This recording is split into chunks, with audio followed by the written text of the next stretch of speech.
Okay, solve the equation. Now you cannot just use the A, B, C, D today.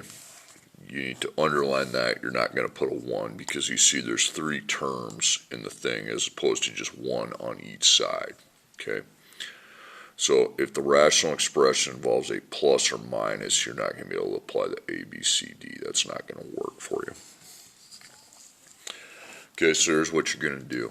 Okay, you're supposed to be solving for x. This might become 2 solutions in the set here a bit, but we'll start with just 1.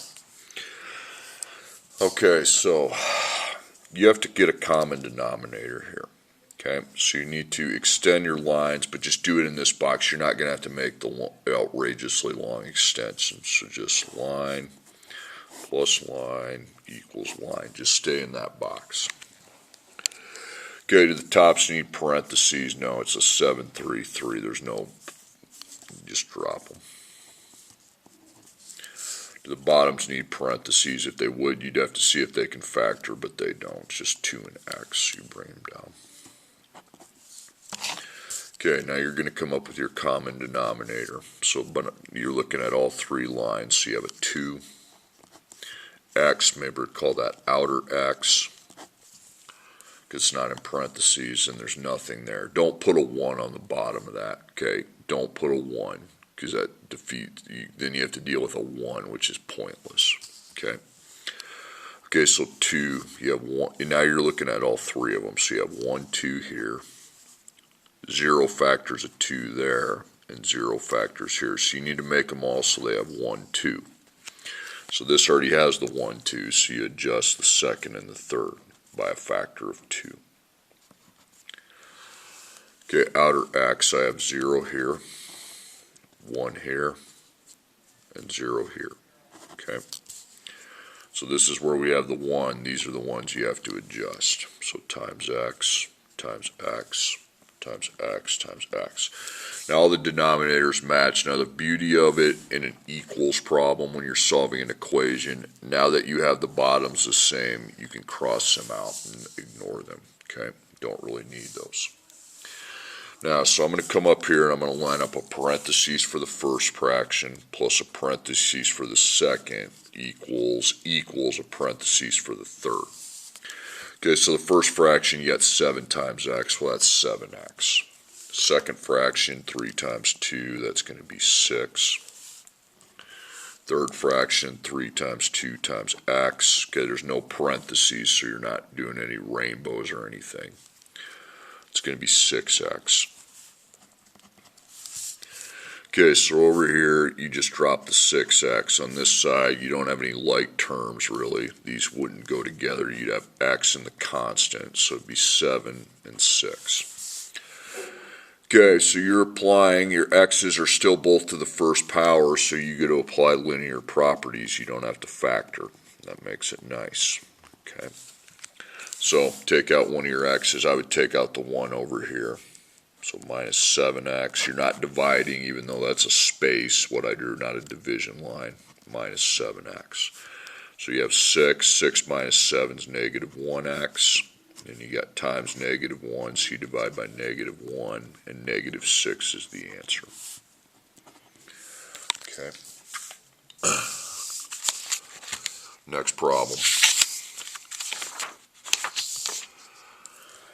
2 over x plus 4 over 3 equals 2. Okay, so you're not going to be able to apply the A, B, C, D. Okay, you got to get the common denominators. So you're going to extend the lines.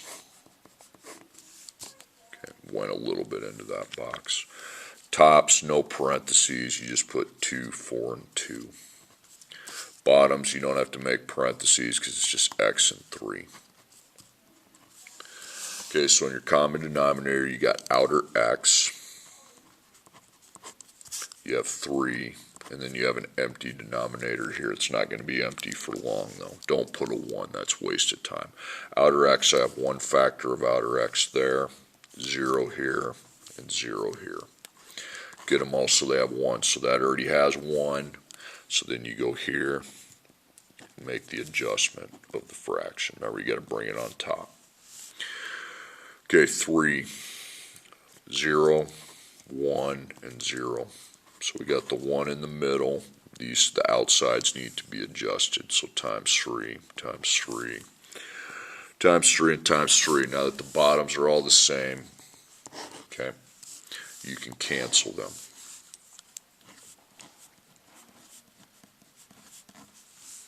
Okay, so 2 times 3 equals 6, okay.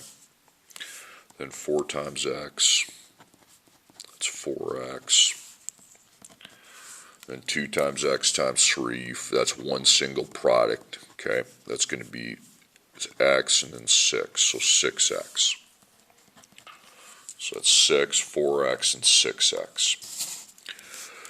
Alright, now x is still to the first power, so you're applying the linear prop. First off, line this up, get rid of the parentheses, so you have 6x on this side. And over here you got x, and then the constants, just 4 and 6. Just don't combine those, you can't. Okay, x, linear properties. So linear properties, you don't wipe out one side of the equation. You get rid of one of the x's. I'll get rid of the 4x here. So you're going to have 6, and that's going to be 2x. Then divide by 2, divide by 2. 3 equals x. You don't have to do a square root. It's not to the second power. 3 is the only answer. Yeah, I made a mistake on this next problem. I don't want this 7 here to have an x. Okay, get rid of it. Just want it to be 7. Okay, so one fraction, make fraction lines for all of them. Okay, so you got to get a common denominator. Right now you have an x and then 2 empty denominators. That doesn't work. They all have to be the same denominator. Okay. Alright, so we're solving for x. So you're going to get your CD right here, and you're going to make your extensions here. Top doesn't need any parentheses. Even if it does, you don't have to factor the top. Bottom, you just have x, no parentheses. So really, the only thing in the common denominator we have to worry about is the outer x. Okay. So remember, it's the bottom. You're not looking at the top. So this has 1. You don't count this. That's on top. This is empty, so 0 and then 0. I don't care what's on top when I'm doing this. So we need to get everything so it has one factor of x. There's the one factor of x, so we leave that one. We come to these two and raise it by a factor of x. Just like that. Okay, now the denominators can be discarded. Okay, find the multiply, well, 10's 10, okay. X times x, it's going to be x to the second power. Might want to put a 1 in front of that for later.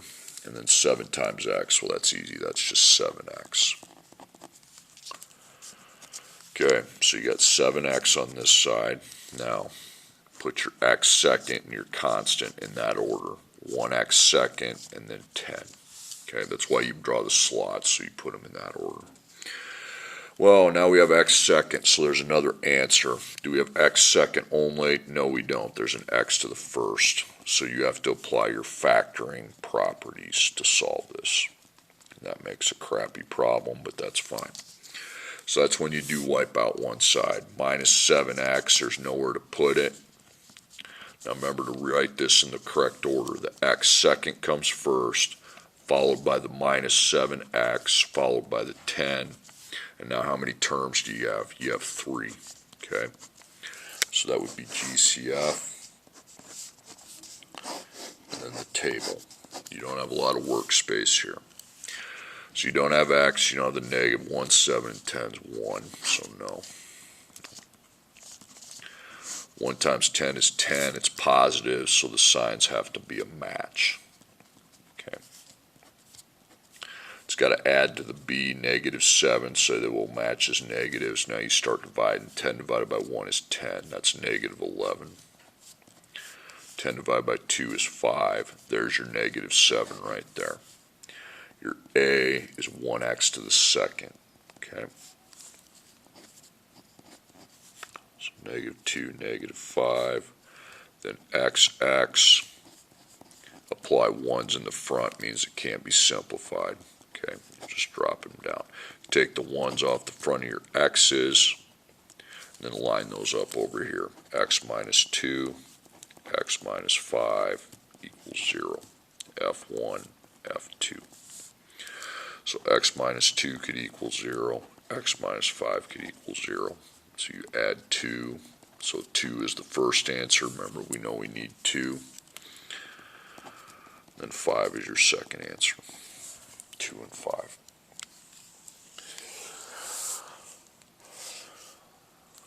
Okay, here's the next problem. Okay, that's a line right there. It got cut off. If you have minus, you make it plus and just make the top that's after it negative, just the top. Okay. Now you have to get a common denominator to solve this. You can't just use the cross multiply and divide. So you do the extensions. So you get, because you're going to have to make it into common denominators. So on top you got, and by the way, these have empty denominators. Just make 3 lines. Don't put 1s underneath them. So no parentheses, no parentheses, no parentheses. You just drop everything down without parentheses. On bottom, no parentheses. That goes here. Okay, so common denominator, you just have outer x to worry about. That's 0. I don't care if there's an outer x on top. It's all about the bottom. So 0, 1, 0. So you get them all to 1. Okay. So you already got the 1 there. So this is where you make the adjustment. You also got to remember to times it on top.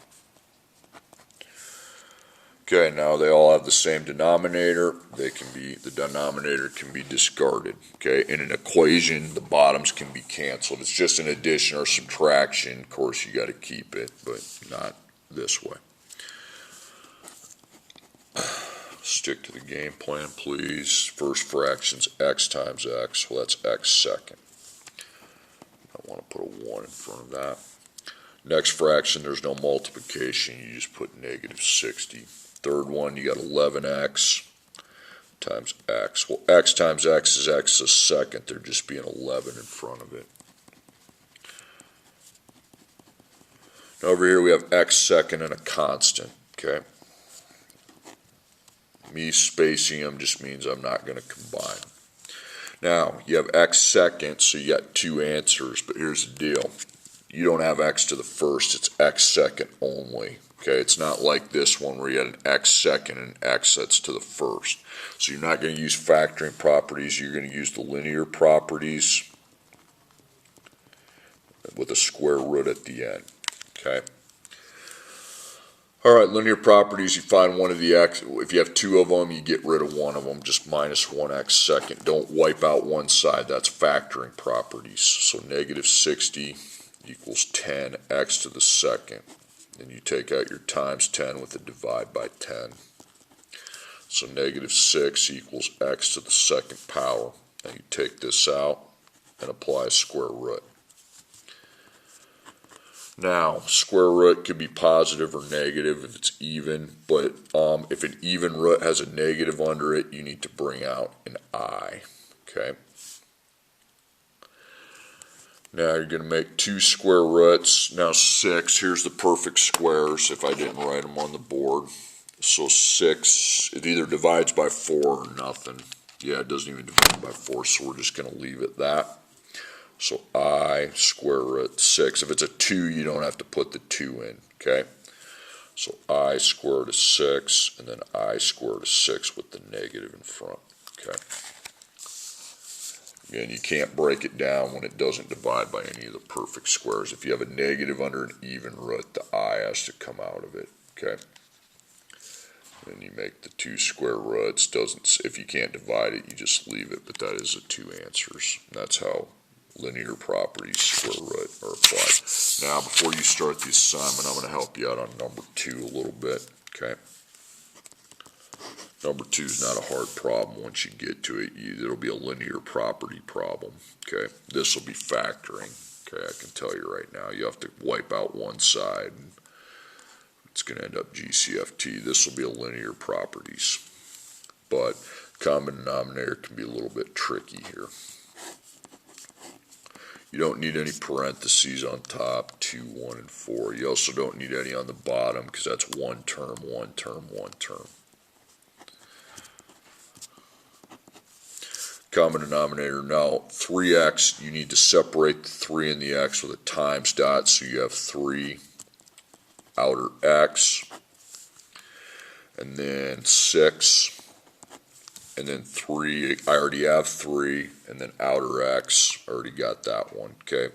So 3, 1, 0, 1. So the middles, you got times 3 times 3. Outer x, you got 1, 0, 1. So it's the middle, you're going to have to times x, and then the 6, 0, 1, 0.